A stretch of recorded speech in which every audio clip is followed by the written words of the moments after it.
Paris in the 1780s was the largest city in continental Europe, home to over 600,000 souls packed into a maze of medieval streets and grand boulevards. It was a city of extraordinary contrasts. Gilded carriages rolled past beggars in rags. Philosophers debated liberty in elegant salons, while families starved in windowless rooms. Within a decade, this glittering capital would explode into the most violent revolution the world had ever seen. But for now, it still sparkled. In this video, I use modern AI tools to bring historic paintings and engravings to life, allowing us to shift perspective, change camera angles, and move through the same scenes in ways their original artists never could. To understand Paris, we must start with the Seine.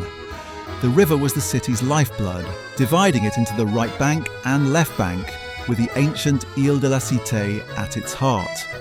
Barges carried wine from Burgundy, timber from the forests, and grain to feed the hungry capital. Washerwomen worked along the banks while fishermen cast their nets. The water was filthy, yet Parisians still drank from it.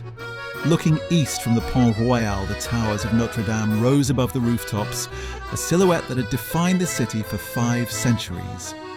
At the heart of Paris sat the Ile de la Cité, a small island that had been the city's birthplace 2,000 years before. Dominating everything was Notre-Dame Cathedral, its twin towers and magnificent rose windows drawing pilgrims from across Europe. By the 1780s, the cathedral was showing its age. The medieval stained glass was dark with centuries of grime. The sculptures on the facade had been damaged by weather and neglect. Yet Notre-Dame remained the spiritual centre of France. Royal weddings, coronations, and great funerals all took place beneath its Gothic vaults. The island around the cathedral was a cramped labyrinth of medieval buildings. Narrow streets twisted between structures that blocked out the sun. The Hôtel Dieu, the city's oldest hospital, sat directly beside the cathedral, its wards overflowing with the sick and dying. Nearby, the conciergerie served as a royal palace turned prison, its towers reflected in the dark water of the Seine. Soon this prison would hold a queen awaiting the guillotine, but in the 1780s such horrors were still unimaginable. Cross to the right bank and walk north to discover the most fashionable address in Paris, the Palais Royal.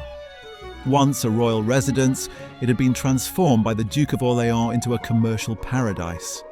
Arcades lined with shops surrounded elegant gardens where anyone could stroll, sit, and watch the world pass by. The Palais Royal was where Paris came to see and be seen. Cafes served the new fashionable drink, coffee, while customers read newspapers and argued about politics. Bookshops sold forbidden pamphlets attacking the king and queen. Gambling houses operated openly, and prostitutes of every class walked the evening gardens. It was a place of dangerous freedom, outside the direct control of royal police. Here, the ideas that would soon shake the world were openly discussed. Writers like Desmoulins would one day stand on cafe tables here calling for revolution. But in the 1780s, the talk was still theoretical, the anger not yet boiling. Aristocrats in powdered wigs browsed the same shops as ambitious lawyers and hungry writers. For a few more years, they still shared the same world. If the Palais Royal was the stomach of fashionable Paris, Les Halles was the stomach of everyone else. This vast central market had fed the city since the 12th century. By the 1780s, it was a chaotic sprawl of wooden stalls, covered halls, and open squares where everything edible was bought and sold. The market came alive before dawn. Farmers' carts rumbled in from the countryside, loaded with vegetables, fruit, and livestock. Fishmongers shouted prices for catches hauled up from the coast. Butchers slaughtered animals in full view of customers. The smell was overwhelming. Blood, fish, rotting vegetables, and unwashed humanity mixing in the summer heat. The women of Les Halles, the Poissardes, were legendary. These fishwives and market sellers were tough, loud, and politically aware. They would march to Versailles in October 1789, dragging the royal family back to Paris. But even now, in the 1780s, they grumbled about bread prices and cursed the queen they blamed for their troubles. The market was where you could feel the true pulse of Paris, and that pulse was increasingly angry. Despite its name, the Pont Neuf was by the 1780s the oldest standing bridge in Paris, completed nearly 2 centuries earlier. Unlike other bridges, it had no buildings on it, offering unobstructed views up and down the Seine. It was the city's favourite promenade, crowded from dawn to midnight with every type of Parisian. Street performers juggled and tumbled on the bridge. Tooth pullers offered their painful services to crowds of onlookers. Pickpockets worked the distracted masses while pamphleteers handed out political tracts. At the centre stood an equestrian statue of Henri IV, a gathering point for gossip and debate. The bridge was democracy in action, a place where nobleman and beggar brushed shoulders. Cross the Pont Neuf to the left bank, and you entered the Quartier Latin, the student quarter. The Sorbonne and other colleges had taught here for 500 years. Young men in shabby coats hurried between lectures, argued in cheap cafes, and dreamed of changing the world.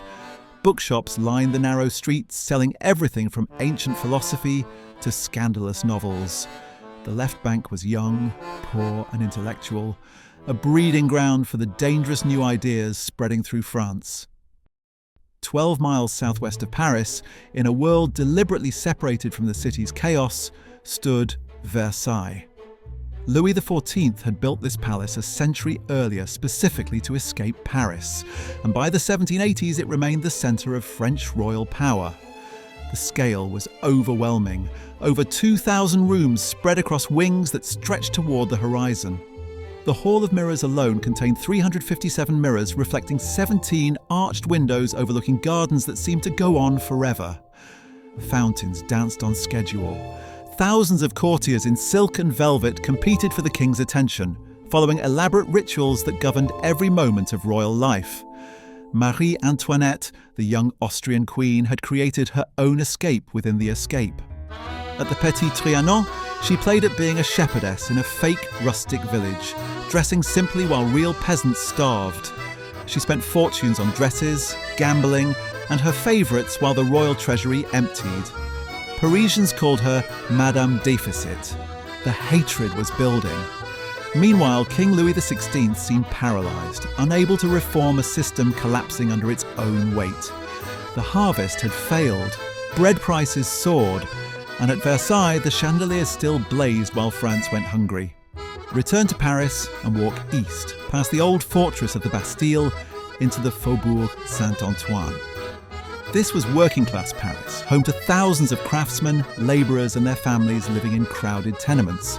The Faubourg was famous for its furniture makers. Skilled artisans produced the elegant chairs and cabinets that decorated aristocratic homes. But these craftsmen worked long hours for little pay, watched their children go hungry, and saw the price of bread consume most of their wages. The workshops were cramped and dangerous.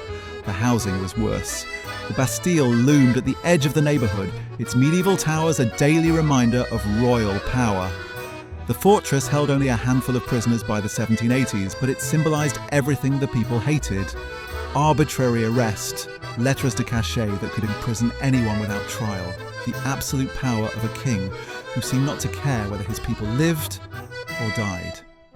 In the taverns of Saint-Antoine, men gathered after work to drink cheap wine and curse their situation. The talk grew bolder each year. Something was coming. Everyone could feel it. The Faubourg would provide the crowds that stormed the Bastille in July 1789. But even now, the anger was visible in every hungry face. By the late 1780s, Paris was a city holding its breath. The signs of crisis were everywhere. Bread lines stretched around corners as harvests failed and prices soared. Beggars multiplied in the streets, many of them peasants driven from the countryside by desperation. The police reported growing unrest, fights breaking out over food, pamphlets calling for change passed from hand to hand. The cafes buzzed with talk of reform, of rights, of a new kind of government.